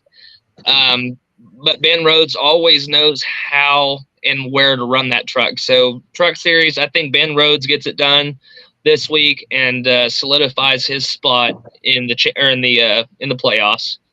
Xfinity at Indy, hands down, it's going to be the 2 car Jesse Love. Jesse Love, man, he's been on fire. We saw the tension and the challenges that he faced at Chicago and this past week, getting the penalty, starting from the back and working his way to the front. Chicago, man, he about had the win at Chicago. And he's just one of those kids. He puts his head down to the grind and the pedal to the metal, and he's just doing everything right and everything he can. So I think Jesse Love gets it done this weekend. Cup. Kyle Busch. Man, I can't bet against Kyle. Indy is one of his best. He is one of the only drivers, one of the few that has gone back-to-back Brickyard 400 winners, 15 and 16. 2017, if it's not for Martin Truex Jr. washing him up in the wall, he's the 3-peat winner at Brickyard, man. I think this is one of Kyle's strongest racetracks. We haven't been here with the next-gen car, but he does have some track time because of the tire test and all that stuff. I know he wrecked the car through the tire test, but I think Kyle Busch gets it done and gets his first win of the season at the Crown Jewel race this weekend. And not to mention, he's got several years at IMS in the Cup Series from Hendrick to Joe Gibbs Racing. Yes, so he's got a lot of experience, a lot of talent, and a lot of know-how about this track. So I feel like Kyle Busch is going to get it done in the 8 car. You guys are going to be shocked. What I said earlier about Sheldon Creed and RCR, I've got to get that out of my head. It's so welded into my brain, but he's with JGR in the 18 car, not RCR in the 2 car. And that's my mistake that I keep making that I need to fix. I thought you said Jesse Love. He said Jesse Love. I said Sheldon Creed will take the Xfinity win. All right. Truck Series. You know what? I'm going to swerve. Christian Eckes wins the IRP. Okay. Xfinity, on the Xfinity side, Haley Deegan. No, I'm fucking around. On the Xfinity side, I'm gonna have to go with somebody from Junior Motorsports. I'm not picking Sam Mayer. I'm picking Justin Allgaier. He's really strong at Indianapolis. There's when it comes to Junior Motorsports as a whole at IMS, you cannot bet against Junior Motorsports. But their alliance with RCR in the Xfinity series, those 6 guys are going to be the ones that you see running up front and at the front of the pack. Yep, and not to mention, yep, and also Josh Berry will still be running the Xfinity series at Indianapolis this weekend as well. He's still gonna be in the number 15 car. Of course, I'm hoping Sam Mayer pulls it off, but I got Justin Allgaier winning that race. And on the Cup series, oh damn, who am I gonna go with the Cup series on this side? Well, I'm gonna have to say, you know what? I'm gonna go with an underdog this weekend. Kyle fucking Busch. KFB, baby. It's not a bad pick. I think he's very capable of winning. It's whether or not RCR unloads that 8 car with speed. And if they don't unload with speed, if they're able to make the necessary adjustments, because we already know Kyle Busch is able to win there. Obviously, back to back. It's really just about the team getting him what he needs to be successful. Right. And I wanted to throw a couple stats at you guys as far as the Indy Oval is concerned. In the years 1994, 2004, and 2014, the race was won. 24. The race was won by the 24 car. It's 2024. Now, what's really interesting is Stuart Haas. They've been showing like a really strange bit of promise ever since their announcement of shutting down. And I don't know if that's one of those things where if you know you don't really have anything to lose, so drivers are driving extra cavalier, if you will, and so that's why they're finishing better than they've been finishing at the beginning of the season. But the 4 car and Kevin Harvick was the last one to win the oval race. So with Josh Berry being as talented as he is, and in that 4 car, and with Stuart Haas boys racing better in the second part of the season, definitely look for the Stuart Haas to be up there towards the end of this thing, especially with Tony Stewart's ties to this track. Yeah, and not to mention, Caitlin Clark will be on the hood of the number 4 car for Josh Berry this weekend. And you know what? That's cool, because if that brings more, basketball fans, these kids that really like these Angel Reeses and these Caitlin Clarks of the basketball world, if that brings them to the racetrack and introduces them to a whole new demographic, I'm all for it. It's Angel Reese, LSU, baby. Right. So as far as my Cup pick, I'm not one for superstitions or stuff like that. But I would not be surprised to see a Chevrolet take the win. Y'all had a really good Chevrolet pick in Kyle Busch and his experience, but I think I got to go with William Byron. I think William Byron in that 24 car, he's a little bit overdue for that 4th win, right? Would that be fair to say? And Hendrick always being as fast as they are at this racetrack, it'd be really hard to bet against them. That is true. But gentlemen, what a show. What a show we had tonight, guys. Yeah, that's good stuff, man. It is. So with that being said, we'll probably have one show a week moving forward for like 2 hours and stuff, unless it's a special occasion. Because I know with Kevin's health and things like that, I'm going to try and just have like a 1 week, one episode a week for right now, and just like make it a 2 hour show. And that way, Kevin, you can focus on your health. I'm not having to try and rush to get on here with us. And I know Don's got his side draft media, but for right now, we'll do a 2 hour show each week. And if things progress, we may go back to doing 2-3 shows a week. But for right now, we'll just do if it's a Tuesday that I have it, if it's a Wednesday, if it's Wednesdays, it's Wednesdays. But right now, Motor Racing Podcast is back. We're back in business. We've expanded to 2 hours. Looking forward to next week after Indianapolis. And also, Kevin, listen to this. This is the new format of Motor Racing Podcast following the Olympic break. We are going to have new logo, new theme, a new game, a trivia segment, a drivers tournament that will last until the end of the year, 5 from each series and 2 wild cards from the IMSA and WEC series. And then a segment between you and Don when it comes to racing knowledge. Well, I just sit back in the back burners. But other than that, got some great features coming up and possibly a fourth host of the show. And we can keep things rocking. And I'm looking for some driver interviews for the second half of the season. What's your thoughts, Kevin? Man, I'm excited. I'm just happy to be back. And I miss this. I missed having the conversations. I know we talked through the group chat, but it's something for us to get together and do something like this, and it's awesome to be able to get back. Glad I'm finally back at home. And I'm happy to be in that bed, man. Man, I'm telling you. And I'm just happy. I know my big guy, my big Dane, he missed me. So I wasn't home 5 minutes, and I think I had to take another shower because I was drenched in drool. Right. But I'm happy to be back. Happy to be back doing this guy with you guys. And so far so good. My health is where we want it to be now. Trending up. Trending up. Hopefully continue to trend up and level out to where I'll be okay and we can continue doing the extra stuff. So, but I was glad to be back and talk to you guys tonight. So It's damn it's good awesome. to see you and have you back, bud. Yeah, and for those of you listening, you've heard me mention Side Draft Media quite a few times. Don has a brand new show. His own show, NASCAR News Only. Don, you want to tell our listeners about your new show? Yeah, man, it's real simple. I'm just looking to add to what we're doing and bring even more fans along for the journey as the sport of NASCAR continues to grow and the resurgence that we're seeing in a lot of these tracks and a lot of these events. I want to make more people aware of it, man. The sport needs to be talked about, and why not have multiple shows talking about it?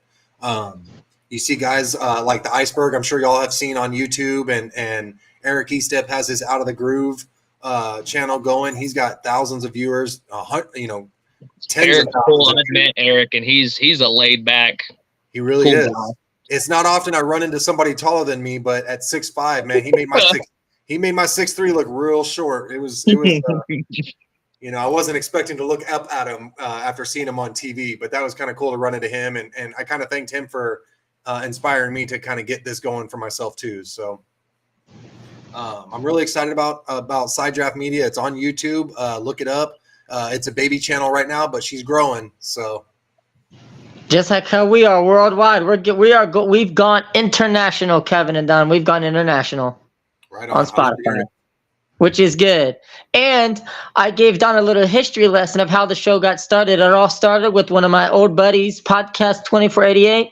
The first interview with Bill Lester. The rest was history. And we're just going to continue to grow, man. Yeah. And it's pretty awesome. I'll get with you guys later. I'm actually having some T-shirts for the podcast made. So if we end up in Bristol or whatever, in the media center, we can be advertising while we're in the media center. awesome. Hey, Kevin, send me those details. Yeah, buddy. Because I was actually thinking that, but I'm like, because I'm creating a new logo. And I'm actually going to get you guys, before I actually debut the logo, I'm actually going to get with you guys about it, see what you guys think, if I need to add some touch to it. It'll be simple, kind of like how Don's logo is simple. I feel like the one that we have now is too flooded. But Ava Dobson's name will still be on that logo. All right. Sounds good. Cool. But until then, have a great rest of the week. It's Brickyard, baby. Back on the oval, y'all. Brickyard 400.